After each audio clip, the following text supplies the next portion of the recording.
اعوذ باللہ من الشیطان الرجیم، بسم اللہ الرحمن الرحیم۔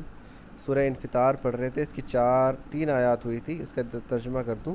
اذا السماء انفطرت، جب آسمان پھٹ جائے گا، واذا الکواکب انتصرت، اور جب ستارے جھڑ جائیں گے، واذا البحار فجرت، اور جب سمندر جاری ہو جائے گا، جاری سے مراد اپنی حدود سے نکل جائے گا، وَإِذَا الْقُبُورُ، اور جب قبروں کو بُعْثِرَت، بُعْثِرت کا مطلب ہوتا ہے کسی چیز کو ادھیڑنا، ادھیڑ کے اس کے اندر جو کچھ بھی ہے وہ نکال لینا۔ تو قبروں کو جب ادھیڑا جائے گا اور اس کے اندر جو بھی ہڈیاں جو کچھ بھی ہے اس کو باہر نکال لیا جائے گا۔ یہ تو مضمون بڑے اچھے طریقے سے سورہ زلزال میں بیان ہو چکا ہے۔ وَأَخْرَجَتِ الْأَرْضُ أَثْقَالَهَا، جب زمین اپنا بوجھ نکال دے گی، سارے خزانے، سارا جو اس نے ہمارے جو اعمال اس نے ریکارڈ کیے ہوئے تھے، وہ اعمال اور جو ہڈیاں جو قبر میں رکھی ہوئی تھی، ساری ہڈیاں سب کچھ باہر نکال کے پھینک کے مارے گی۔ تو وہی مضمون یہاں پہ بیان ہو رہا ہے، اور یہ سارا کچھ ہم جانتے ہیں یہ کیوں ہوگا، کیونکہ ایک حساب کتاب ہونا ہے ہمارا، ہمارے ایک ایک عمل کا جو ہم نے کیا ہے۔ آج اگر ہم سے ہمارا کوئی بڑا حساب کتاب لینے بیٹھ جائے کہ یہ عمل تو نے کیوں کیا، تو ہم بہت چڑ جاتے ہیں، الجھن کا شکار اور غصے میں آ جاتے ہیں، فرسٹریٹ ہو جاتے ہیں کہ یہ کیوں ایسا ہو رہا ہے ہم سے، ایک ایک عمل ہم تو آزاد ہیں، ہماری مرضی جو مرضی کریں۔ تو یہ کیفیت ہو جاتی ہے۔ تو قیامت کے دن تو غصہ ہونے کا حق بھی نہیں ہوگا، ہمارے پاس کوئی قوت طاقت نہیں ہوگی، ہم تو قادر مطلق کے سامنے کھڑے ہوئے اپنے اعمال کا حساب دے رہے ہوں گے کہ ہاں بھئی یہ عمل کیوں کیا تھا، اور وہاں پر جنت جہنم ہمارے سامنے ہوگی۔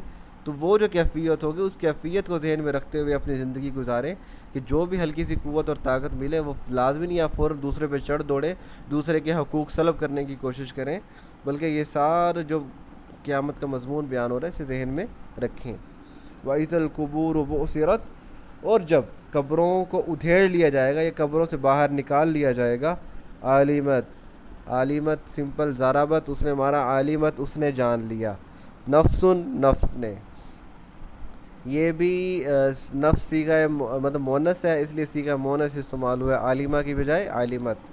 عالمت نفس، ہر نفس جان لے گا، ما وہ چیز، قدمت جو اس نے آگے بھیجی۔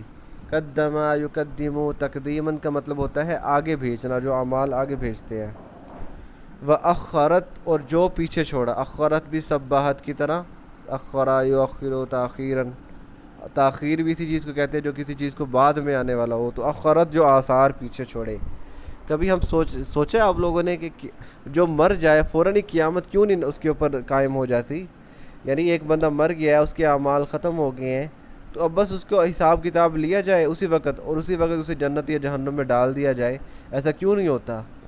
ایسا اس لیے نہیں ہوتا کہ جو اعمال اس نے دنیا میں کیے ہیں، ایک تو اپنے اعمال تھے، لیکن اس اعمال کا اثر جو دنیا پہ رہا ہے، یا تو اس نے کوئی نیکی کی چین شروع کی ہے، اس کے بعد بھی جو بندہ نیکی کر رہا ہے تو ظاہر ہے وہ بھی تو کسی کھاتے میں جائے گا نا۔ اور اس بندے نے اگر دوسرے لوگوں کو گناہوں میں ڈالا ہے تو وہ اعمال کدھر جائیں گے؟ اگر مرتے ہی حساب کتاب لے لیا جائے تو وہ جو آثار پیچھے چھوڑ کے آیا ہے وہ آثار کہاں جائیں گے؟ تو اس لیے قیامت کے وقت ہی حساب کتاب لیا جائے گا، مرتے وقت فوراً حساب کتاب نہیں لیا جائے گا، کیونکہ جو آثار پیچھے چھوڑ کے آئے ہو وہ بھی تو ظاہر ہے دوسرے لوگوں کو برباد کر کے آئے ہو، گناہوں میں ڈال کے آئے ہو، وہ تمہاری وجہ سے گناہ میں پڑے تو تمہیں اس کی سزا کیوں نہ ملے؟ اگر فوراً جنت جہنم کا وہ کیا کہتے ہیں فیصلہ کر دیا جائے تو وہ گناہ تو وہ سزا تو آپ کو ملے گی نہیں ان گناہوں کی۔ تو یہ ہے علمت نفس ما قدمت و اخرت، جان لے گا ہر بندہ جو اس نے آگے بھیجا اور جو اس نے پیچھے چھوڑا۔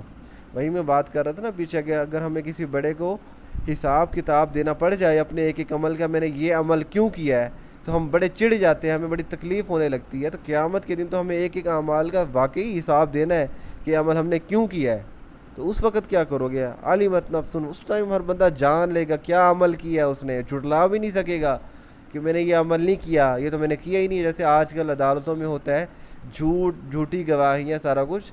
قیامت کے دن ایسا کچھ نہیں ہونے والا، تمام اعمال جس جگہ کیے، جس ہاتھ سے، جس جسم کے حصے سے کیے، اور فرشتے ہیں ریکارڈ کرنے والے، یہ ساری باتیں آگے اللہ تعالیٰ خود بیان کر رہے ہیں۔ یہ یعنی جو میں مضمون بار بار بیان کر رہا ہوں یہ اس صورت سے متعلق ہے، اس لیے بیان کر رہا ہوں۔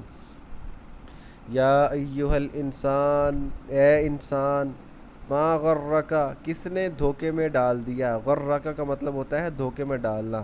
غرہ غرارا اس کا مطلب ہوتا ہے دھوکے میں ڈالنا. غرور اسی سے لفظ غرور نکلا ہے. غرور بھی کہتے ہیں دھوکا. ومل حیات الدنیا الا متاع الغرور. متاع الغرور ہے. یہ الفاظ کی تھوڑی سی مطلب اونچ نیچ ہو جاتی ہے مجھ سے. یعنی دھوکے غرور کہتے ہیں دھوکے کی جگہ. تو وہی غرر. اور کا مطلب تجھے. غرہ کا تجھے دھوکے میں ڈال دیا ہے. بے ربکا اپنے رب سے. الکریم جو عزت دار ہے. اے انسان تجھے کس نے اپنے رب کریم سے دھوکے میں ڈال دیا. یعنی اس سے مراد یہ ہے کہ جو تمہیں فوراً کسی گناہ پہ تمہاری پکڑ نہیں ہوتی, تمہیں سزا نہیں ملتی, اس کا کیا مطلب ہے کہ قیامت نہیں ہونی, حساب کتاب بھی نہیں ہونا. وہ جو اپنی رحمت سے تمہیں کچھ مہلت دے رہا ہے تاکہ یا تو تمہارے گناہ زیادہ سے زیادہ ہوتے جائیں اور قیامت کے دن تمہیں سخت عذاب دے, یا شاید تم اپنے گناہوں سے پلٹ جاؤ, توبہ کر لو اور تمہیں معاف مطلب اپنی رحمت کے میں داخل کر سکے. تو یہ جو مہلت دے رہے ہو اس کو تم کیا سمجھ رہے ہو کہ کوئی خدا ہے ہی نہیں. تو یہی آج ہم پڑھتے ہیں آیت نمبر 6 تک. کل انشاءاللہ آگے پڑھیں گے. وما علینا الا البلاغ المبین.